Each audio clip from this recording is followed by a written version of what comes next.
Many drivers will say Baton Rouge has the worst traffic, and there's a new study that actually backs that up. And it also puts a dollar figure on the highway headaches. News 2's Joe Collins here with those findings. Yeah, Michael, that study by Tripp says Baton Rouge has the worst traffic and the worst roads in the state, even worse than New Orleans. And it costs drivers about $3,500 a year, more than in any other city.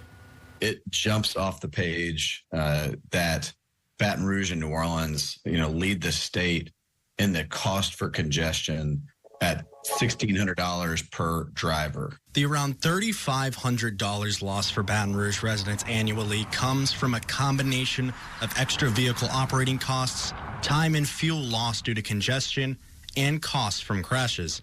BR residents are in congested traffic for 64 hours a year on average, wasting around 30 gallons of gas. Another part of the study shows that 60% of roads and highways in BR are considered poor or mediocre. That's 10% higher than the Louisiana average. Only Lafayette had a higher rate according to the study.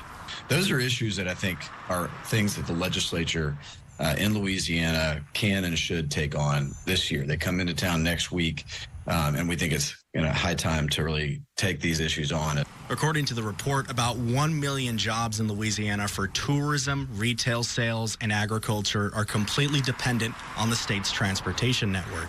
Maintaining Louisiana's roads is not just about infrastructure. It's about preserving and enhancing our state's vibrant tourism industry, which also happens to be Louisiana's fourth largest employer. Several speakers called on the state legislature to focus their attention on transportation funding. What we have heard for many years is that it's going to take reforms to the Department of Transportation and Development before legislators will even consider voting to get adequate infrastructure funding that's necessary for Louisiana. In addition, around 20% of bridges in Baton Rouge were considered to be poor or structurally deficient. This is not just a transportation issue.